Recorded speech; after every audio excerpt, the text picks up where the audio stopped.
ఈ వేం నరేందర్ రెడ్డి రేవంత్ రెడ్డికి అత్యంత సన్నిహితుడు. రాజశేఖర రెడ్డి కేవీపీ ఎట్లనో ఒక విధంగా రేవంత్ రెడ్డికి వేం నరేందర్ రెడ్డి అట్లా. వేం నరేందర్ రెడ్డి గెలిపించాలనే కదా ఓటుకు నోటు కేసులో రేవంత్ రెడ్డి ఇరుక్కుంది.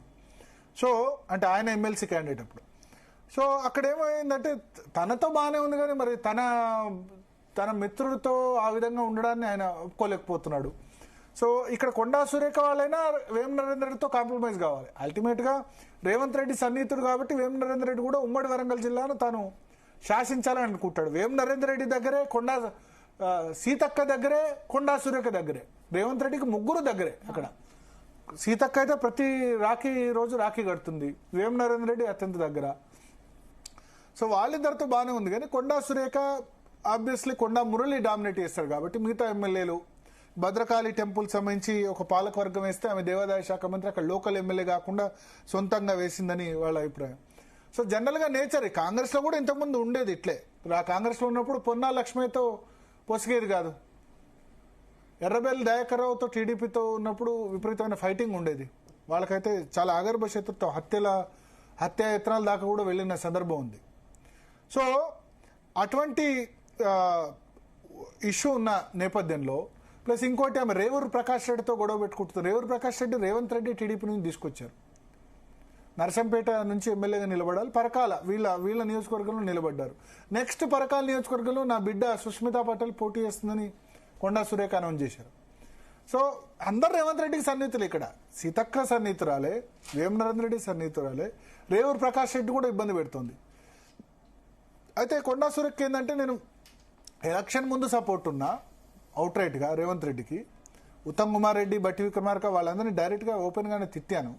మంత్రివర్గంలో వచ్చిన తర్వాత కూడా కేటీఆర్ విషయంలో అనవసరంగా నేను వ్యాఖ్యలు చేసి హైకమాండ్ దృష్టికి దాకా కూడా పోయింది. బదనామైనాను, ఇప్పుడు కోర్టు కేసులు ఎదుర్కొంటా.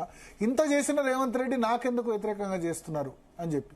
ప్లస్ ఇప్పుడు పొంగులేటి శ్రీనివాసరెడ్డి వరంగల్ జిల్లా ఇన్ఛార్జ్ మినిస్టర్గా ఉన్నారు. సో ఇన్ఛార్జ్ మినిస్టర్ ఉన్నప్పుడు ఏం చేయాలి? ఇన్ఛార్జ్ మినిస్టర్ రెస్పాన్సిబిలిటీ అందరు ఎమ్మెల్యేలు కలుపుకొని పోవడం కదా.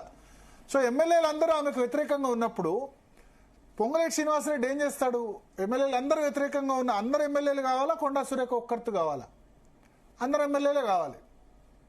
10 మంది ఎమ్మెల్యేలే ఆయనకు కావాలి కదా. ఇద్దరు ఎమ్మెల్యేలే, ఒక పల్లారాజేశ్వర రెడ్డి తప్ప దాదాపు మొత్తం మంది అక్కడ బీఆర్ఎస్ కాకుండా కాంగ్రెస్ ఎమ్మెల్యేలే. కడియం శ్రీగారు కూడా గెలిచారు, మళ్ళీ ఫిరాయించారు. సో మొత్తం మంది ఎమ్మెల్యేలు ఒకవైపు, కొండా సురేఖ ఒకవైపు. అటువంటిప్పుడు పొంగులేటి శ్రీనివాసరెడ్డి ఏం స్టాండ్ తీసుకుంటారు? ఇన్ఛార్జ్ మినిస్టర్ కాబట్టి. సో ఆయన తప్పులేదు. ఆయన ఏం చేస్తారు? కొండా సురేఖకు డెఫినెట్గా ఎమ్మెల్యేల మాట వినాలి. ఎమ్మెల్యేల మాట వింటే కొండా సురేఖ, కొండ మురళి కోపం. ఇది ఇప్పుడే కాదు, చాలా రోజులుగా నడుస్తుంది. నడుస్తూ వచ్చినప్పుడు ఇప్పుడు ఈ టెండర్ వ్యవహారంలో, ఈ సమ్మక్క సారక్క టెండర్ వ్యవహారంలో పరాకాష్ఠకు చేరినప్పుడు నాకు తెలియకుండా ఎట్లా టెండర్ ఇస్తారని చెప్పి అది ఇదే రీజన్ ఏంటంటే ఇప్పుడు లీకులు కొండా సురేఖ నుంచి వచ్చాయి. నాకు తెలియకుండా ఇట్లా పొంగులేటి శ్రీనివాసరెడ్డికి టెండర్ ఇచ్చారని చెప్పి దాన్ని బీఆర్ఎస్ అనుకూల మీడియా చాలా గట్టిగా హైలైట్ చేసింది. సో ఇట్లా ఈ విధంగా రావడంతో అంటే ముఖ్యమంత్రి రేవంత్ రెడ్డి బహుశా అనుకొని ఉంటారు. సో ఓకే, నాకు కేటీఆర్, నాగార్జున కుటుంబము, ఆ వ్యాఖ్యలు దాని విషయంలో సపోర్ట్ అయినా మిగతా వేం నరేందర్ రెడ్డికి వ్యతిరేకంగా వివరిస్తుంది, పొంగులేటి శ్రీనివాసరెడ్డికి వ్యతిరేకంగా వివరిస్తుంది, మిగతా 10 మంది ఎమ్మెల్యేలు 11 మంది ఎమ్మెల్యేలకు వ్యతిరేకంగా వివరిస్తుంది. అంటే కొండా సురేఖ కాకుండా మిగతా మంది ఎమ్మెల్యేలకు వ్యతిరేకంగా వివరిస్తుంది.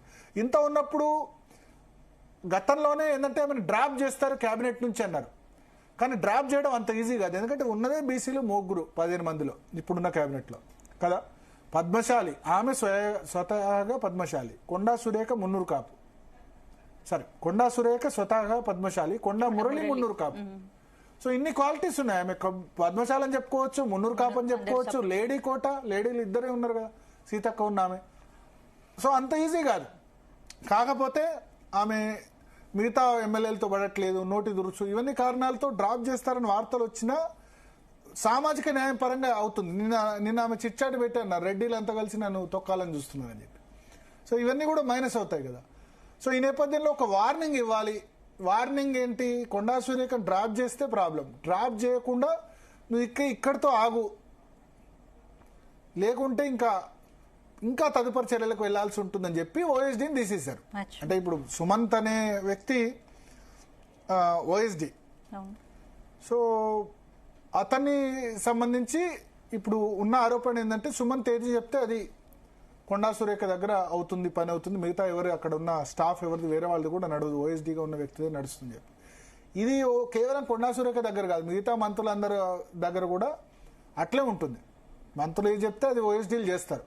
మిగతా ఎక్కడ కరప్షన్ జరగట్లేదా, కొద్దిమంది అంటారు ఓఎస్డీ కరప్షన్ వల్ల, మిగతా ఎక్కడ ఏ మంత్రి దగ్గర కరప్షన్ జరగట్లేదా, 10 కోట్లు 100 కోట్లు మంత్రులు వేరే మంత్రులు సంపాదించట్లేదా?